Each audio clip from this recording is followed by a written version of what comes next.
আমাদের জল কিন্তু ভালো মতো খেতে হবে, কারণ আমরা যেটা বলি 2.5 থেকে 3 লিটার জল খান যদি কোনো তার সমস্যা না থাকে।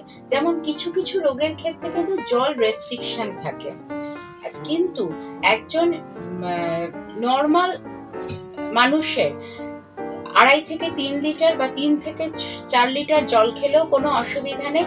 এবার জল হচ্ছে, আমরা সবকিছু জল মিলিয়ে বলছি, শুধু যে আমাদের পানীয় জল সেটা বলছি না, সেটা রান্নার মধ্যে সবজির ঝোল হতে পারে, স্যুপ হতে পারে, বা পাতিলেবুর শরবত হতে পারে, তার মধ্যে পাতিলেবু দিয়ে গরম পড়েছে, শসা গ্রেট করে পুদিনা পাতা দিয়ে সেই শরবতটা হতে পারে, বা এমনি ছাতুর শরবত হতে পারে, বা দইয়ের ঘোল হতে পারে।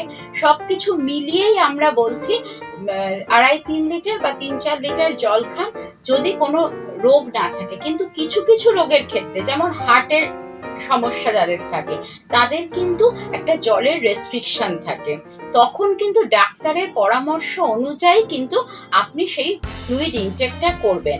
কারণ মেডিসিনের সঙ্গেও কিন্তু আমরা অনেকটা জল খাই, আর গরম তো মেডিসিনের সঙ্গে জল খেলেও কিন্তু আপনার কিন্তু তাহলে যে ডক্টর যদি আপনাকে বলেন যে 1.5 লিটার জল বা 1.2 লিটার আপনার সারা দিনে ফ্লুইড ইনটেক, ডক্টররা তো আপনাকে জল বলবেন না, স্যাররা বলবেন ফ্লুইড ইনটেক।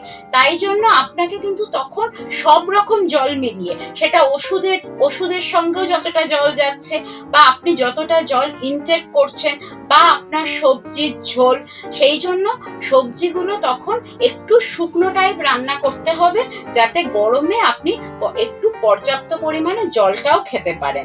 বা কিডনি রোগী যারা, তাদেরও কিন্তু একটা জলের রেস্ট্রিকশন থাকবে।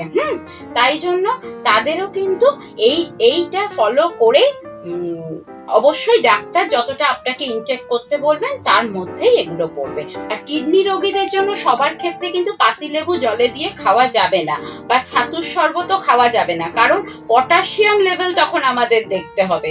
বা এই পুদিনা পাতা, এগুলো কিন্তু অনেক খাওয়া যাবে না, তাই সবাই সেটা করতে পারবেন না। তখন অবশ্যই আপনাদের উচিত একজন ডায়েটিশিয়ান বা একজন নিউট্রিশনিস্টের পরামর্শ নিয়ে বা ডক্টরের পরামর্শ মতো ডায়েট ফলো করুন। ভিডিওটি ভালো লাগলে লাইক ও সাবস্ক্রাইব করার পাশাপাশি বেল আইকনটি প্রেস করতে ভুলবেন না।